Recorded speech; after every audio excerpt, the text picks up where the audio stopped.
हे दोस्तों, welcome back to brand new episode of incredible सफर। So दोस्तों, मानसून आ गया और मानसून अपने साथ में लाया भी है राजस्थान का सीजन। क्या आप जानते हैं कि राजस्थान को भैया रंगीला राजस्थान क्यों कहा जाता है? सोचिए सोचिए सोचिए सोचिए अच्छा चलो मैं ही बता देता हूँ। यहाँ आपको जयपुर में मिलेगा राजाओं की शान और संस्कृति धरोहर देखने को, वहीं आपको मिलेगा बीकानेर में स्वाद और जायका। जैसलमेर में आपको मिलेगा भैया राजस्थान में एडवेंचर और रेगिस्तान। वहीं जोधपुर में आपको किलों के साथ में मिलेगा संस्कृति और सम्मान। माउंट आबू में आपको देखने को भैया मिलेगा हिल स्टेशन और प्रकृति। वहीं उदयपुर में मिलेगा आपको भैया क्या, झीलों की नगरी। सो दोस्तों, इस वीडियो में मैं आपकी मदद करूंगा राजस्थान की आइटनरी को बनाने में और समझने में। तो चलिए शुरू करते हैं इस वीडियो को। सो दोस्तों, आप सभी लोग जानते होंगे कि राजस्थान की राजधानी जयपुर है और जब कोई राजस्थान घूमने आता है ना तो उसके दो फेमस पॉइंट होते हैं। एक तो होता है जयपुर और दूसरा होता है उदयपुर। ठीक है, पूरे राजस्थान की अपन इस वीडियो में बात करने वाले हैं। राजस्थान के सीजन में जो जो अमूमन प्लेसेस अपन कवर करते हैं ना, तो अपन उस बारे में बात करेंगे कि भैया कौन कौन से प्लेसेस अपन कवर करेंगे सीक्वेंस में। आप चाहे तो इस आइटनरी को उदयपुर से भी शुरू कर सकते हैं और जयपुर भी एंड कर सकते हैं, लेकिन कोशिश यही कीजिए कि जयपुर जो है आपकी आइटनरी स्टार्ट हो और उदयपुर खत्म हो या फिर जयपुर ही खत्म हो। सो दोस्तों, इस आइटनरी में मैं आपको बताऊंगा कि आप राजस्थान को किस किस तरीके से कवर कर सकते हो और कितने दिन में कवर सकते हो। बेसिकली राजस्थान को पूरे को एक्सप्लोर करने के लिए चाहिए 7 से 8 दिन। तो इन्हीं 7 से 8 दिन में अपन सीक्वेंस में कहाँ कहाँ जाएंगे ना, इस बारे में अपन बात करेंगे।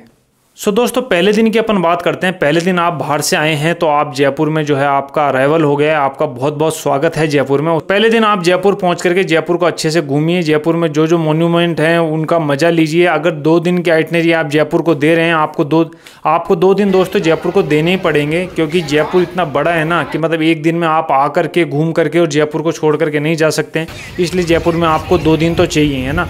तो 2 दिन में आप कहाँ कहाँ घूमें ये मैं डिस्क्रिप्शन बॉक्स में लिंक डाल दूंगा। मैंने ऑलरेडी 2 वीडियो बना रखे हैं कि आप पहले दिन कहाँ घूमे और दूसरे दिन कहाँ घूमे। तो दोस्तों, पहली नाइट भी आपकी जयपुर हो गई है घूम करके और दूसरी नाइट भी आपकी हो गई है जयपुर। अब अपन बात करते हैं तीसरे दिन की। सो दोस्तों, तीसरे दिन अपन निकल करके जयपुर से सीधा जाएंगे बीकानेर। जी हाँ, बीकानेर भैया बहुत अच्छी सिटी है। वहाँ आपको तरीके की चीजें देखने को मिलेगी, घूमने को मिलेगी और साथ में भैया खाने का जायका भी आपको बहुत अच्छा मिलने वाला है। जब आप जयपुर से चलोगे बीकानेर की ओर तो भैया रास्ते में तकरीबन जयपुर से 100 किलोमीटर कवर करने के बाद में आते हैं खाटू श्याम जी। अगर आप पहली बार जयपुर आ रहे हैं या खाटू श्याम जी नहीं गए तो भैया कवर करते हुए निकलो आगे। खाटू श्याम जी के दर्शन करने के बाद में आप पहुंच जाओ बीकानेर। बीकानेर आप सही समय पे पहुंच जाओगे, क्योंकि जयपुर से बीकानेर की है ना ऑलमोस्ट रोड जो है वो बहुत बढ़िया है। मतलब ज़्यादा से ज़्यादा आपको 4 से 5 घंटे लगने वाले हैं। सुबह अगर आप 8:30-9 बजे भी निकलते हो ना तो दोपहर में 3 बजे से पहले पहले आप पहुंच जाओगे बीकानेर। बीकानेर पहुंच के भैया होटल में चेक इन करके आप सीधा जाओ जूनागढ़ देखने। जूनागढ़ का किला फोर्ट बहुत अच्छा है और वो एकमात्र राजस्थान में ऐसा किला है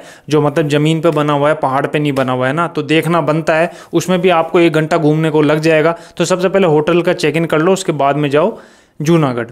जूनागढ़ को घूमने के बाद में लोकल मार्केट जो बीकानेर का भैया उसको एक्सप्लोर कीजिए। और वहाँ जो लोकल बाजार है ना स्टेशन के पास में, वहाँ भैया खाने की आपको अल्टीमेट जो है वैरायटी मिलेगी। एक तो राजस्थान में बीकानेर की भुजिया और रसगुल्ले फेमस है, और साथ के साथ जो यहाँ की ट्रेडिशनल चीज़ें होती है ना, जैसे भैया खाने की क्या कह सकते हैं अपन, पंगोड़ी हो गई, पापड़ हो गए, वो वहाँ के बहुत फेमस है। वो भी आप खरीदिए या होटल में आराम कीजिए। आप सुबह उठो और निकल जाओ भैया जैसलमेर की ओर। हाँ, लेकिन जैसलमेर जाने से पहले आपको एक जगह बीकानेर में एक्सप्लोर करनी है। ठीक है, वो है भैया नेशनल कैमल रिसर्च पॉइंट। जी हाँ, यहाँ आपको विश्व के सारे कैमल देखने को मिल जाएंगे। यहाँ मतलब एक तरीके से रिसर्च पॉइंट है जो कैमलों पे रिसर्च होती है। और घूमने के साथ साथ भैया आपको वहाँ मिलेगा ऊँटनी के दूध की चाय, ऊँटनी के दूध की कुल्फ़ी, ऊँटनी के दूध की मिठाइयाँ, तो वो भी आप खरीद सकते हैं, उसका जायका ले सकते हैं। उसके बाद में आप निकलिए जैसलमेर की ओर। बीकानेर से जैसलमेर की दूरी तकरीबन 350 किलोमीटर है, लेकिन रोड है ना जो वो भैया अल्टीमेट है। आराम से आप 4 से 5 घंटे में पहुंच जाओगे। सो दोस्तों, 2 नाइट हो गई आपकी जयपुर, तीसरी नाइट हो गई आपकी बीकानेर और चौथी नाइट हो गई आपकी जैसलमेर। सो दोस्तों, 5वें दिन आप सुबह उठिए और 5वें दिन उठ करके आप सीधा जाइए मार्केट को घूमने। बगल में ही जो है जैसलमेर सिटी में ही मिल जाएगा आपको गोल्डन फोर्ट। उसको भी घूमने में तकरीबन आपको आधा से 1 घंटा लग जाएगा। गोल्डन फोर्ट घूमने के बाद में भैया पास में ही है गड़ीसर लेक, उसको घूमिए। उसके बाद में है पटवों की हवेली, सालिम सिंह की हवेली, वो देखिए। और उसके बाद में इन सबको कवर करने के बाद में ना आप जाइए कुलधारा। कुलधारा एक हॉन्टेड प्लेस है, वो आप सर्च करोगे तो आपको आराम से मिल जाएगा देखने को। और राजस्थान का इसका मतलब एक तो हॉन्टेड प्लेस में आता है भानगढ़ और दूसरा आता है भैया कुलधारा, है ना। तो कुलधारा रास्ते में ही पड़ेगा। कुलधारा को देखने के बाद में आप सीधा चल जाओ डेजर्ट में, जो है समसैंड ड्यून्स। दोस्तों अपन बात कर रहे हैं अभी 5वें दिन की। 5वें दिन आप समसैंड ड्यून्स पहुंच जाओगे, लेकिन आपको ध्यान ये रखना है कि आपको समसैंड ड्यून्स पहुंचना है 4 बजे तक, है ना। 4 बजे से आप लेट मत करना, क्योंकि वहाँ सनसेट के समय एक्टिविटीज होती हैं बहुत सारी। अगर उसको मिस कर दोगे ना तो भैया उस रेगिस्तान का कोई सेंस नहीं है। इसलिए आप 4 बजे तक जो है समसैंड ड्यून्स आराम से पहुंच जाओ। छठे दिन दोस्तों आपको सम या समसैंड ड्यून्स रेगिस्तान से निकल करके जाना है सीधा जोधपुर। जोधपुर की दूरी है तकरीबन 350 किलोमीटर जैसलमेर से। तो आप वहाँ दोपहर तक आराम से पहुंच जाओगे। वो स्ट्रेट रोड है, बीच में कोई डाइवर्जन वगैरह है नहीं। तो आराम से आप 3 से 4 घंटे में पहुंच जाओगे जोधपुर।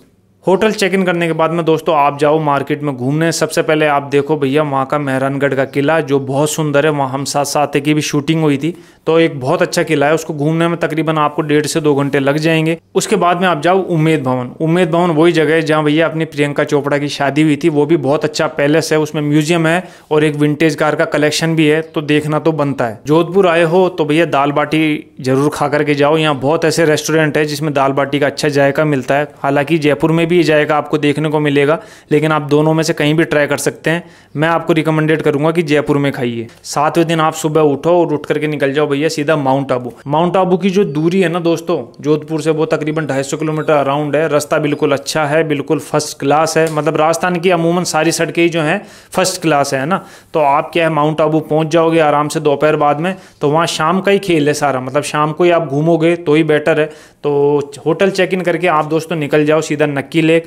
नक्की लेक घूमोगे तो आसपास में मार्केट भी है, वो भी आपका साथ साथ में एक्सप्लोर हो जाएगा। उसके बाद में आप जाओ अचलगढ़, है ना। अचलगढ़ चल जाओ, अचलेश्वर महादेव चल जाओ, वहाँ एक मंदिर है। उसके ही थोड़ा आगे आपको देखने को मिलेगा गुरु शिखर। राजस्थान की सबसे ऊंचा जो पॉइंट है ना वो गुरु शिखर ही है, वहाँ आप जाइए। उसके बाद में आप है ना सनसेट से पहले पहले पहुँच जाओ भैया हनीमून पॉइंट या सनसेट पॉइंट। ये 2 ऐसे पॉइंट है दोस्तों जहाँ पर है ना सनसेट बहुत अच्छा लगता है, मतलब बहुत शानदार वाला लगता है। और राजस्थान में माउंट आबू का सनसेट भैया प्रसिद्ध भी है ना, तो वहाँ जाओ तो देखो। 2 पॉइंट है, मैं रिकमेंडेड करता हूँ कि सनसेट पॉइंट जाना, हनीमून पॉइंट मत जाना। दोस्तों बात करते हैं अपन 8वें दिन की। 8वें दिन आप आराम से माउंट आबू में उठो। सुबह शायद आपको कोहरा वगैरह देखने को मिलेगा, ठंड बहुत अच्छी वाली मिलेगी, है ना, क्योंकि अभी तो मानसून स्टार्ट हो गया है। तो अभी से फॉग वगैरह वहाँ थोड़ा थोड़ा स्टार्ट हो जाएगा और बादल जो है आपको ऐसा लगेगा कि जैसे भैया धरती पर आ गए, है ना। तो वहाँ से आप निकलो और निकल के सीधा पहुँच जाओ उदयपुर। माउंट आबू से उदयपुर की दूरी तकरीबन 180 किलोमीटर है।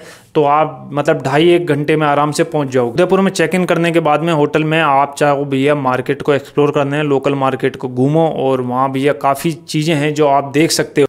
सबसे पहले जाओ आप सिटी पैलेस, ठीक है। सिटी पैलेस के बाद में दोस्तों वहीं पास में 2-4 पॉइंट और हैं, वो भी आप देखो, जिसमें भैया लेक पिछोला है और लेक फतेह सागर है। उसके बाद में आता है भैया जग मंदिर, जगदीश टेम्पल, सहेलियों की बाड़ी। ये सब आप देखो और देखने के बाद में भैया शाम को वहाँ 2 शो चलते हैं, एक तो 6 से 7 और एक 7 से 8, है ना। भारतीय लोक कलामंडल जगह का नाम है और बहुत अच्छा पपेट शो वगैरह वहाँ होता है। आप जरूर देखना, आप उदयपुर आए हो ना तो इस जगह को भूलना नहीं भैया, छोड़ना नहीं, ये जरूर देखनी है आपको। सो दोस्तों 8वीं नाइट हो गई आपकी स्टे उदयपुर में। अब बात करते हैं अपन 9वें दिन की। 9वें दिन आपका डिपार्चर है उदयपुर से या फिर जयपुर से, है ना। तो वो आप अपनी आइटनरी के हिसाब से मतलब बिठा लीजिए कि भैया आपकी फ़्लाइट है या ट्रेन है, वो किस हिसाब की है। यहाँ तक जो है भैया पूरे 8 नाइट की आपकी कंप्लीट होती है आइटनरी राजस्थान की। अगर मैं आपको एक छोटे रूप में समझाना चाहूँ कि राजस्थान को कैसे घूमे जाए, तो मैं आपको एक बार फिर से ब्रीफ कर देता हूँ भैया। 2 नाइट तो आपकी है जयपुर, उसके बाद तीसरी नाइट है आपकी बीकानेर, है ना। चौथी नाइट है आपकी जैसलमेर, 5वीं नाइट है जैसलमेर में ही समसैंड ड्यून्स, ठीक है। छठी नाइट है आपकी जोधपुर, 7वीं नाइट है आपकी माउंट आबू और 8वीं नाइट है आपकी उदयपुर, ठीक है। तो दोस्तों यही 8 रातें और 9 दिन में आपका पूरा राजस्थान कवर हो जाता है, जहाँ भैया घूमने की अच्छी अच्छी जगह और अच्छी अच्छी चीज़ें आपको मिल जाएंगी। शॉपिंग की बात करें तो शॉपिंग के लिए बेस्ट दोस्तों 2 ही जगह है। या तो आप लो भैया सामान अपना जयपुर से, और जयपुर से नहीं लेना पसंद कर रहे हो तो लीजिए कहाँ से, जोधपुर से। जी हाँ दोस्तों, 2 ये जगह ऐसी हैं जहाँ भैया इंडस्ट्रीज़ हैं और लोकल जो है आइटम टूरिस्ट के लिए बनाए जाते हैं। इसके अलावा आप माउंट आबू चल जाओ, माउंट आबू में कुछ नहीं बनता है, सब बाहर का ही मिलता है सामान आपको। उसके बाद उदयपुर है, उदयपुर में भी इतनी इंडस्ट्रीज़ वगैरह नहीं है। तो कोशिश ये कीजिए कि अपनी जो भी शॉपिंग है ना वो आप जयपुर या फिर जोधपुर से निपटा लें। सो बेसिकली राजस्थान को घूमने में 8 नाइट और 9 डेज चाहिए। इससे वो जल्दी भी कर सकते हो आप, लेकिन इससे जल्दी होगा नहीं, है ना। कई चीज़ों को आप मिस करोगे तो क्या पता। अच्छा, आप इसमें एक दिन घटा सकते हो। अगर जयपुर आप सुबह जल्दी आते हो ना, मतलब अगर आपका अराइवल जयपुर में सुबह जल्दी है, चाहे आप ट्रेन से आओ चाहे कुछ आओ, तो एक दिन में आप जयपुर को कवर कर सकते हो। अब एक दिन में जयपुर को कैसे कवर करोगे ना, तो उसके लिए भी भैया मैंने एक वीडियो बना रखी है, वो उसका लिंक भी मैं डाल दूंगा, आप देख लो। एक दिन में आपका जयपुर अगर कवर हो जाएगा ना, तो फिर क्या है, आपकी ये जो आइटनरी वो हो जाएगी 7 नाइट और 8 डेज। सो दोस्तों, राजस्थान का सीजन स्टार्ट होते ही मैं इसीलिए एक वीडियो बना रहा था कि ताकि आप लोगों को थोड़ी सी हेल्प हो जाए और आप लोग राजस्थान को अच्छे से सीक्वेंस में एक्सप्लोर कर लें।